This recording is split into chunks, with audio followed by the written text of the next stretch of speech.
Guys, I think I seriously cooked on this. I've got my fights that I want to see next. My personal fights that I would like to see next following UFC 327. We saw a lot of great fights. I'm still so depressed about Yuri. The more I think about it, though, like, I was so sad at first, but he did it to himself. So, you know what? I'm over it. I'm not. I'm still very sad, but we'll move on. We'll look at the fights that I want to see next. I'm going to really only talk about the people that won, minus Dominic Reyes. He can go fight a trash can. I like Dominic Reyes, but good God, if you were a part of that fight, no, I don't even care. Also, like, the dude has fought most everybody near him in the rankings. Whatever. Not even going to talk about him. We're starting out here with Mateus Gamer Gamrot. He had a great fight. He had a great fight against Esteban Ribovic. I mean, he put on an absolute masterclass. He looked sharp in the striking. He looked good in the grappling. Granted, Ribovic is not on his level. He's not, honestly. So I think with what you do with Gamrot, I think what you do with Gamrot next, give him Moicano. Why not? A little unk matchup. They're both coming off of round 2 finishes. I think the winner of this could fight Paddy Pimblett. I think that you could run this fight soon. We're in April. I don't know. Run this in July. Run this in August. I mean, neither of these guys took much damage at all. So get this fight booked quickly. You get these two dudes to fight. Scrap it out. This would be a fun one, I think. They're both high-level grapplers. I would have said Moicano's better in the striking, but after watching Gamrot, I'm not so sure. This would be a really fun stylistic matchup. I think these guys are very similar. They're also both old, so that helps. Like I said, a little fun unk matchup. And give the winner to Paddy Pimblett. I mean, if you're not going to run BSD versus Pimblett, I think you do BSD versus Charles Oliveira, and then give Pimblett the winner of these guys. I mean, these are both really talented old fighters that I think would test Paddy Pimblett for sure. So I'd love to see these guys fight. I think this would be an awesome matchup stylistically. Not to mention these dudes fought on back-to-back weekends. The timelines match up pretty well for them. So I'd love to see this fight get ran. I don't even know who I would pick to win this, quite honestly. I would maybe give the edge to Gamrot just because he's got better wrestling. I mean, Moicano's not the best wrestler in the world. He's not bad. He's solid. His jiu-jitsu is what makes him shine in the grappling. But, yeah, I think I would maybe pick Gamrot in this one. But I would have to think about this one a lot more. And it would have to actually get put together, which it won't because we know how the UFC operates. Anyway, moving on, Kevin Holland. Kevin Holland has fought everyone. Literally, I mean, this guy, Jesus Christ, he's 29-15. But Kevin Holland, I mean, he's got fun fights. Like, people are going to tune into a Kevin Holland fight, even though, like, you know how they go. Like, he's so wildly unpredictable. You never know which Kevin Holland is going to show up. I mean, when this guy's locked in and when he actually fights the way that he can fight, like, he's a great fighter. He's a top 15 fighter for sure. But, I mean, he just fights like a dumbass sometimes. He acts like, it seems like he doesn't want to be there. He's showing up for a paycheck. We know how it goes. But the one thing we do know about Kevin Holland, and that we can say confidently, you stick Kevin Holland in there with somebody who is also a big name, and Kevin Holland is going to do his best. Like, he's going to try. He's going to show up for work, right? And, man, give me Kevin Holland versus Colby Covington. Colby Covington hasn't fought in 55 years, right? The man wants to be on the White House card. He's not going to be. I mean, fuck it, put this on the White House card. I'd watch it. But I think you run these two, dude. Colby's not fought in a while. I mean, he's technically in the rankings, but, like, I mean, where is he ranked in the welterweight rankings? He is the 15th ranked heavyweight, and I don't think that he's fought in, like, 2 years. Like, no joke, 2 years, and he's still in the rankings. So, you know what? Fuck it. Give him Kevin Holland. Give both of these guys a reason to show up to work. I mean, I'll give Kevin Holland credit for being an extremely active fighter. But yeah, man. You're telling me that this press conference would be awesome. These dudes would talk shit, right? They're going to pretend like they hate each other. They're going to hug it up in the octagon after the fight. But I would love to see this. I think that these two would scrap. And Colby's a great wrestler. I think Kevin Holland's a great scrambler, great with his jiu-jitsu, so there's a bit of a neutralizer there. So I think this fight would probably stay on the feet. And, I mean, these guys are probably just going to throw nuts to the wall and slug it out. I don't know, man. I think we should run this fight. Tell me this isn't a fucking fantastic matchup, though. I mean, throw this again. Like, these two dudes can fight in July or August. Like, we can get this one put together quickly. Colby Covington hasn't fought in forever. We know Kevin Holland likes to be active. Run this fight. Run this fight, please. Anyway, moving right along. Mr. Aaron Pico had himself a fantastic fight against Patricio Pitbull. He looked sharp. He looked good. He looked fast. He looked awesome. So he moves up to number 13 in the rankings. You got to give him a good matchup. Somebody in the rankings. He earned it with that performance, I think. Don't chuck him to some. I don't want to see Pico fight somebody with iron fists, like somebody with a lot of powers. Like we're not giving him a Gene Silver. We're not giving him a Kevin Vallejos. No, because he's gonna get knocked out. He's got a glass chin. We know this about Pico. So give him a fun matchup where he could maybe style on him a little bit. Like, that was fun to watch. When Pico's on and he's not in danger of just getting switched off, he's a fun fighter to watch. So give him somebody like Brian Ortega, who's not going to hurt him on the feet. Yeah, he might take him down, but, I mean, Pico looked great. I mean, when Patricio Pitbull tried to take him down, he was not able to. Let's run this, dude. Let's run this. Pico versus Brian Ortega. Ortega hasn't fought in a minute. He's not matched up with anybody. Pico is 13, like I said. Ortega's 11. They're right near each other in the rankings. If Pico wins this, all right, you belong there in the rankings. We can move you up. This would be his first win over a real UFC fighter because he lost his debut to Lerone Murphy. I think he got thrown to the wolves a little too quickly on that one, but he beats a Bellator fighter. Let's give you a real UFC fighter who's outside of the top 10 but in that top 15. If you can win this, all right, you belong. Now, the issue with this, we don't know if Ortega can actually still make 145. I mean, the dude just, for the life of him, cannot seem to make it to 145 without almost dying every time, but we'll see. So I think you run a solo Pico versus Ortega. Tell me that wouldn't be a fun fight. I do think that Ortega would have a great chance of subbing him, but he's not going to knock him out. And maybe Pico just pieces him up in the boxing. I mean, we saw, granted, when Ortega fought Aljo, there was the return threat of grappling, so that's probably why Ortega didn't go to his grappling at all during that fight. But, I mean, Ortega, he stood with Diego Lopez. He didn't get knocked out by Diego Lopez, so I think this would be a fair fight. And I'd love to see it. I think this would be a really fun one.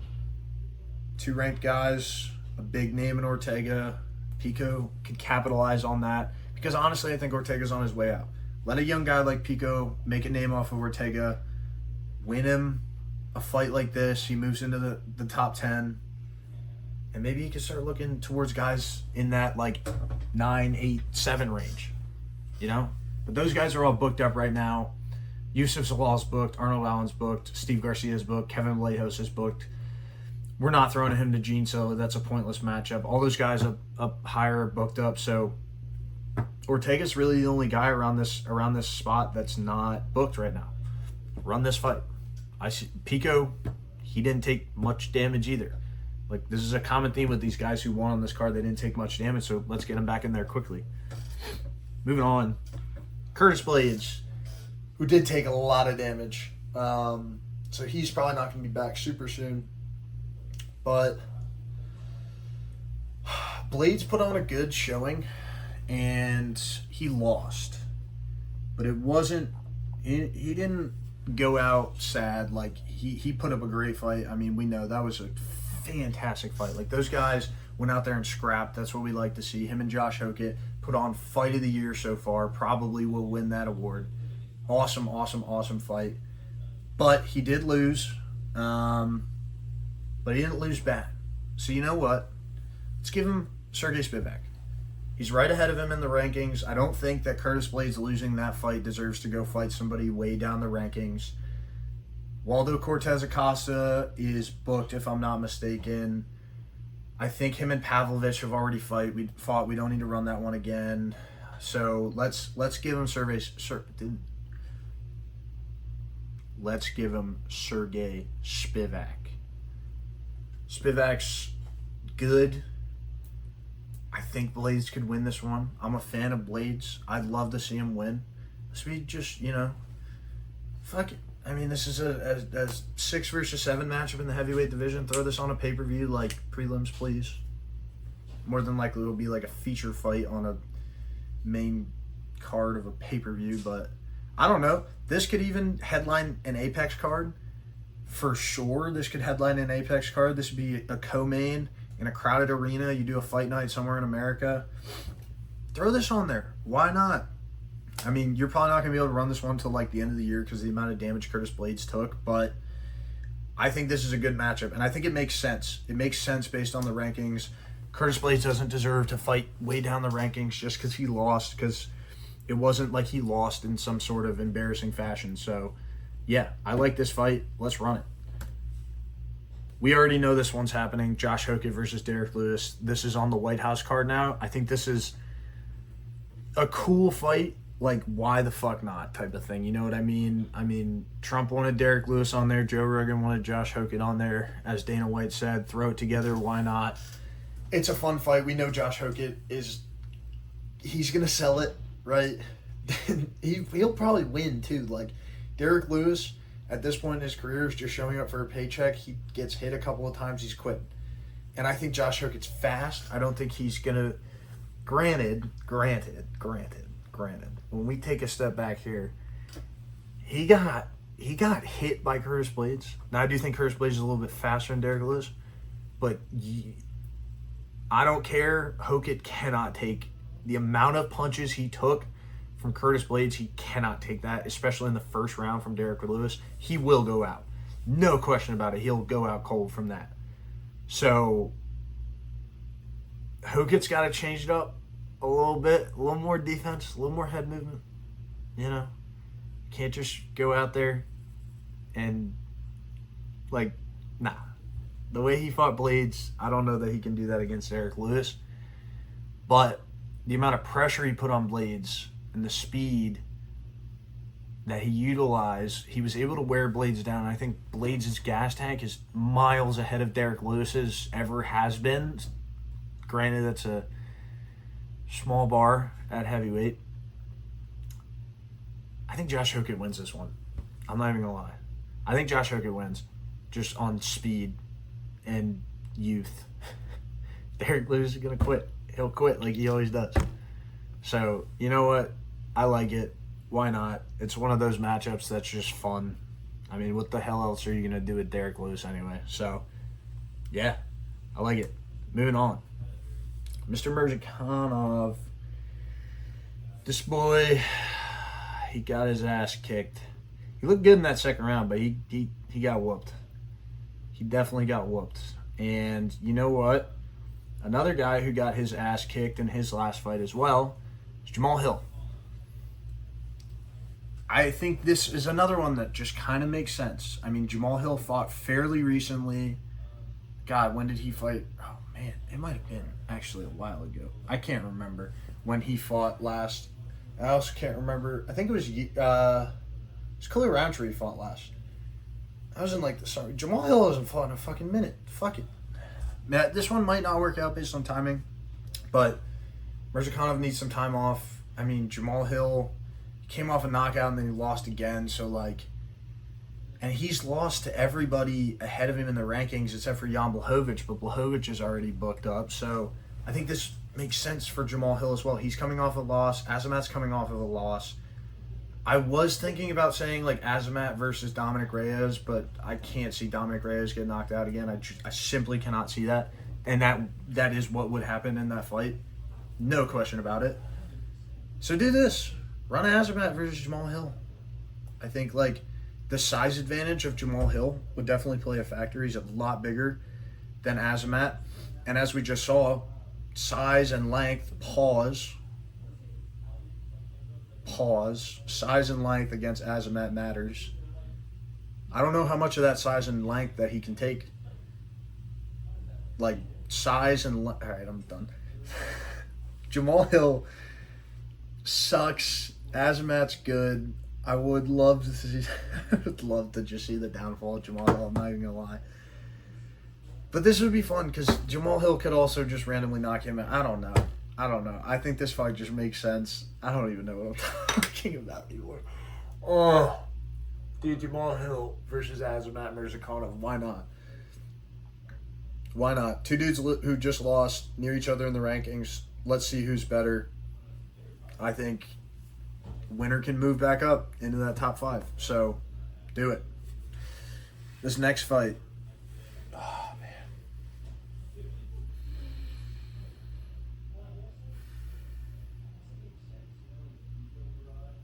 It's like, when you see a picture of a loved one after they die.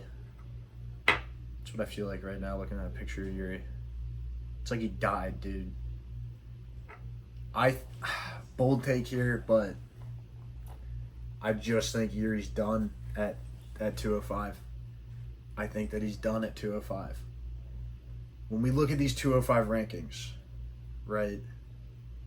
Jan Blachowicz, that matchup makes no sense. Alex Pereira's gone. Ankalaev, he hasn't fought yet. He's beat Roundtree. He's beat Hill. He's beat Dominic Reyes. I don't want to see him fight Azamat. I don't think Azamat deserves this fight, first of all, because he's coming off of a loss. And I don't want to see that fight regardless because I don't want to see fucking Yuri fight somebody with power again, bro. I'm so done watching him fight people with power. Yuri fights people with power and then he dies. I can't watch it again. And it's really tough because everybody at 205 has power. That's what scares me about every single Yuri fight, because I used to think that Yuri had like an iron chin. Before that second Alex Pereira fight, I thought it was an early stoppage. Yuri doesn't get knocked out. Like, you can't knock this guy out. And then he gets knocked out again by Alex Pereira. And he gets knocked out by Carlos Ulberg. And I'm starting to realize that Yuri kind of has a glass chin. A little bit. Because he just sticks it up in the air. It's not even that his chin's bad. His fight style, it's not bad. It's unique. But it lends itself to get knocked out. And we've seen that now. So, I don't want to see that anymore. I think he's done at 205. Yuri doesn't really cut weight to make 205. Bro, imagine this motherfucker at 185. He'd be huge. He'd be fucking huge. I want to see Yuri move down to 185. I think that would make, first of all, the middleweight division so interesting. And not to mention, I'm a fan of Yuri. I think he does well at 185. And I don't think that he really has the chance to get back to a title at 205 in a way that makes sense. Like, bro, he'd have to beat like 3 guys in a row. He's already kind of old. We're looking at 2 years maybe then until he gets back to the belt. Like,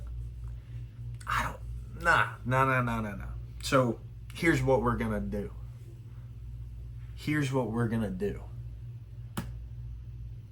Dricus du Plessis versus Yuri Prochazka. Title elimination bout. Fuck Nasruddin Imavov. Fuck him.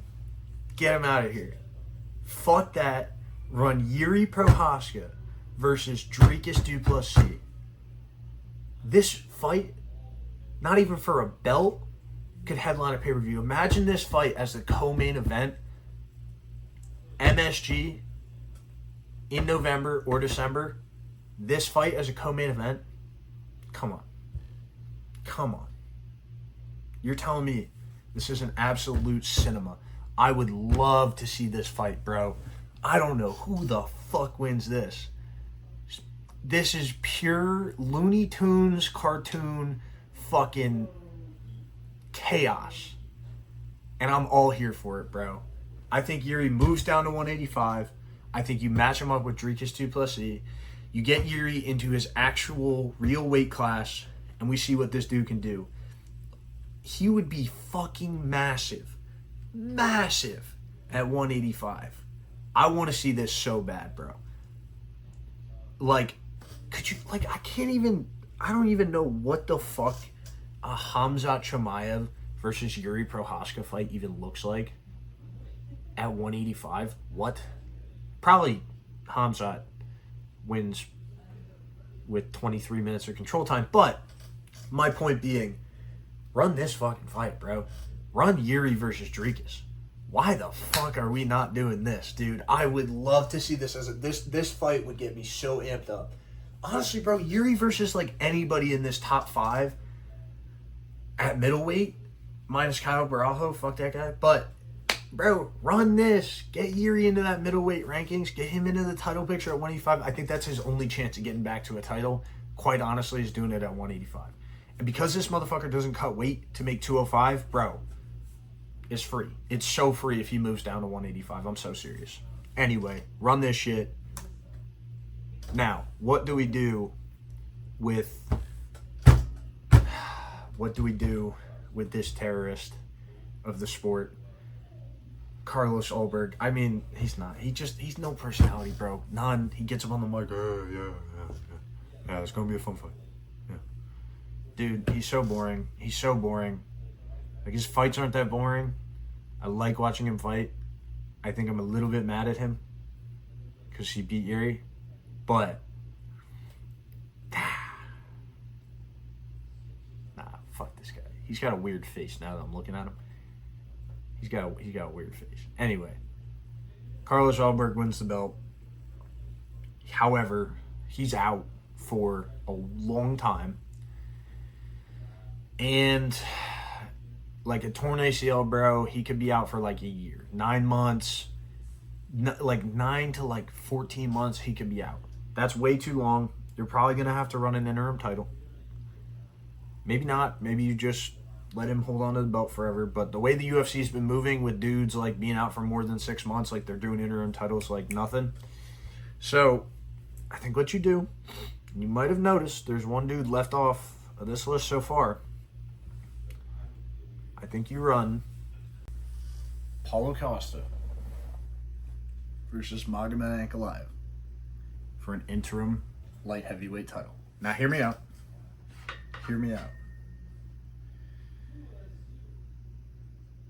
What the fuck do you do with Magomed Ankalaev? I mean, this dude is the #1 ranked guy, all right? You're not going to have him fight Yuri. Like, Yuri just lost, and plus I want to see him go to middleweight. Jan Blachowicz is booked. Do we really want Jan Blachowicz in an interim title fight in big 2026? I don't think so. If he loses to Bogdan Guskov, do you really want to see Bogdan Guskov versus Magomed Ankalaev for a title fight? That might draw the least viewership of any title fight on planet fucking Earth that is possible today. Absolutely not. Khalil's coming off of a loss. Jamal Hill is coming off of a loss. Jamal Hill gets murdered by Magomed Ankalaev. You're not running that. Azamat Murgasakhanov's coming off of a loss. Same thing with Dominic Reyes, as I'm talking about with Jan Blachowicz. You're not chucking him into a title fight for leg kicking Johnny Walker for 3 rounds. Like, who else? What else do you do with Magomed? Even if you don't make this an interim title fight, even if you just run this fight, which I'd be fine with, what the fuck else do you do with Magomed? Not to mention, what do you do with Paulo Costa? I wouldn't mind seeing a Khalil Roundtree fight for Paulo Costa. Even have him fight the winner of Jan Blachowicz versus Bogdan Guskov. But I think that Paulo should get right back in there. Like, he's hot at 205, and if he capitalizes now, and he moves into a fight now, they're going to match him up with Magomed Ankalaev. And I think that this is great. I'm not even going to lie. Because on one hand, all right, if Paulo Costa wins, then, like, all right, he's for real at 205. Like, he's the real deal. Like, dope. Now, if Magomed wins, he's getting back to the belt, which I don't love. However, I hate. We're cool now. Like, we cool now, because like Pereira got to get back on him. We good. All right, we can forgive him for what he did. And I would love to see him go avenge Yuri. Fuck it, because if anyone can, it's him. Honestly, I don't think Paulo Costa wins this fight. I really do not at all. I think Paulo Costa probably dies in the octagon against Carlos Ulberg, but who knows? Maybe not. So, you know what? I think you run this fight either for an interim belt or just as a feature fight or a co-main event on some pay-per-view. Like, this would be a sick fight. This would be a dope fight, right? Run this as the co-main. I have a hair in my mouth. Run this as a co-main on that MSG card. Put Yuri and DDP as the feature fight, and then run some championship fight. Why not? Why not? Because what do you do with Ulberg, bro? If Ulberg isn't seriously injured, which he definitely is, and you can just run him and Magomed right away, then do that.